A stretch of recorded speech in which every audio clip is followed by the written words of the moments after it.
Apaixonada pelo céu frio. Autor, Alicia. Sinopse. Para pagar a dívida, desesperada e sem opções, ela tornou-se uma substituta e se casou com o homem que era conhecido como um demônio que todos temiam e respeitavam. Ele deu uma mordida em sua doçura e gradualmente se submeteu à luxúria viciante. Antes que ele percebesse, ele já era incapaz de se libertar dela. O desejo foi o começo de sua história, mas como esse amor condicional continuaria? Capítulo 1. Ela era apenas uma substituta. O céu, naquela noite de outono, estava cheio de nuvens que encobriam quase toda a lua.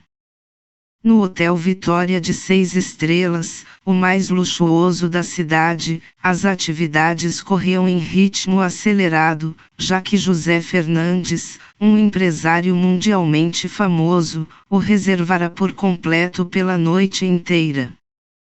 Usando um terno preto e portando um cigarro entre os dedos longos e finos, José se encontrava sentado em um canto da sala ostentosa, criando uma aura misteriosa à sua volta com a fumaça do cigarro. Senhor José, nós nos divertimos muito hoje, mas já é tarde, exclamou o homem de pele escura ao lado dele. Sua aparência era comum, com sobrancelhas espessas e olhos grandes. Senhor José, pelo que ouvi, a senhorita Carolina é uma pessoa muito sociável, o que explica sua fama entre os homens. Isso faz você se sentir inseguro, disse outra pessoa. Da mesma forma que aqueles homens, quase todos desconfiavam desse casamento.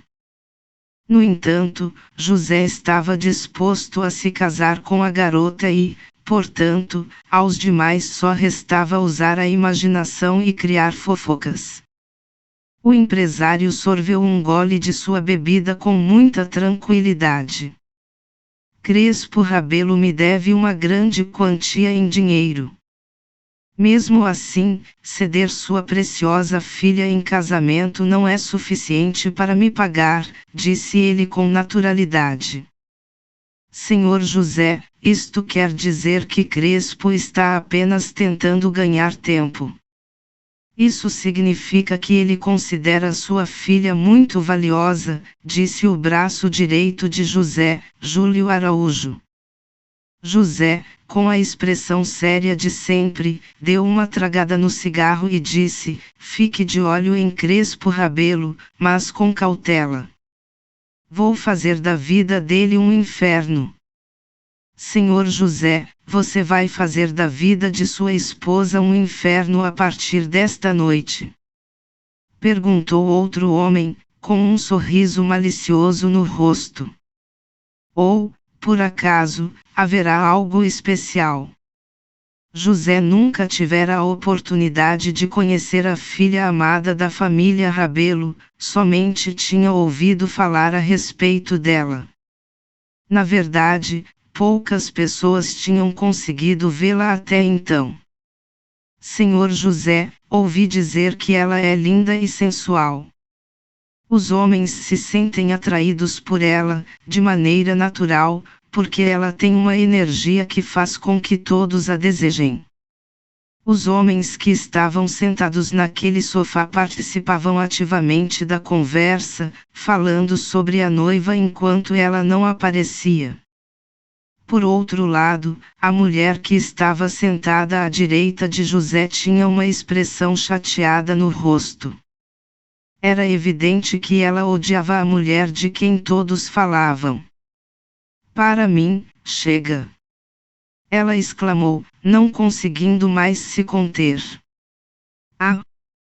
Parece que a senhorita Ana ficou irritada. Ana havia trabalhado para o empresário a vida inteira, e era mais que evidente, para qualquer pessoa com um pouco de perspicácia, que José tinha um lugar especial no coração daquela mulher. Claro, os dois eram muito próximos, mas não de forma íntima.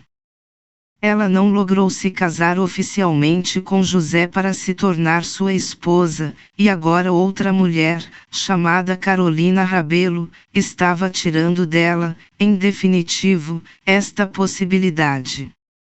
Além disso, Ana achava que Carolina nem mesmo merecia se casar com José. Você está chateada? Perguntou o homem, enquanto apagava o cigarro e a fitava fixamente, com um sorriso quase imperceptível nos lábios. Senhor José! Ela exclamou, mas não disse nada mais. A mulher sabia perfeitamente qual era seu lugar. Não importava o quão perto estivesse dele, ela deveria simplesmente cumprir suas obrigações e nada além disso. Senhor José, você não vai nos apresentar sua esposa? Perguntou um seguidor do empresário. Muitos outros também expressaram o mesmo. José ergueu o copo com firmeza e bebeu todo o conteúdo de um só gole. Então o colocou na mesa e assentiu com a cabeça em sinal de aprovação. Por outro lado, Anabela aguardava com ansiedade em uma luxuosa suíte presidencial. Estava usando um vestido de noiva ostentoso, feito sob medida para ela em Paris, e uma maquiagem muito delicada. Era o dia do seu casamento, mas mesmo assim, nenhum membro da família estava presente. Ela simplesmente assinou seu nome em uma folha de papel e, assim, perdeu sua liberdade para sempre. Ela teve que se casar com o próprio diabo, chamado José Fernandes, para a salvação de seu pai e para ajudar sua família, convertendo-se assim na substituta de sua irmã. Ela estava inquieta e apreensiva, sentada em um canto do quarto. Com apenas 22 anos de idade, sua vida estava apenas começando. No entanto, já estava casada com um homem 6 anos mais velho do que ela. O luxo e a iluminação da sala não conseguiam apagar o medo que ela sentia. Ela estava totalmente aterrorizada, mas não tinha opção. Além disso, estava tonta de fome, pois desde o dia anterior, exceto as garrafas de vinho e copos na mesa, não havia nada no quarto que ela pudesse comer. Jamais tinha bebido uma gota de álcool e sempre fora uma boa aluna.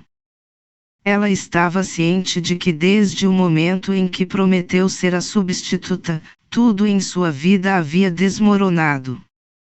Só podia sonhar que no futuro não se decepcionaria. Seu estômago não parava de roncar, ela já não conseguia mais esquecer que estava com fome. Seus lábios brilhantes estavam pálidos, e ela os mordia para tentar se estabilizar. Estava esperando por todo esse tempo até o diabo aparecer. De repente, a porta se abriu, dando lugar a 2 estranhos. Os 2 homens pareciam rudes e fortes, mas nenhum dos 2 era José. Senhora Carolina, o senhor José quer vê-la, falou um deles com aspereza, sem demonstrar o menor respeito. Onde ele está? Anabela gaguejou, recuando, tal qual um coelho assustado. Nenhum dos 2 respondeu à sua pergunta e, em vez disso, a agarraram com firmeza e quase a arrastaram para fora do quarto. Ela resistiu e lutou para se libertar, embora fosse em vão. Soltem-me! Ela gritou, mas antes que pudesse perceber o que estava acontecendo, foi jogada ao chão com força. Apesar do chão estar coberto por tapetes, mesmo assim ela se machucou. Carolina, olhe para cima. José exigiu, em tom firme e sem nenhum traço de emoção. Carolina. Carolina, sim, era verdade, agora ela era Carolina, não mais Anabela. No entanto, ela não se atreveu a olhar para cima, pois se alguém a reconhecesse, imediatamente ela morreria.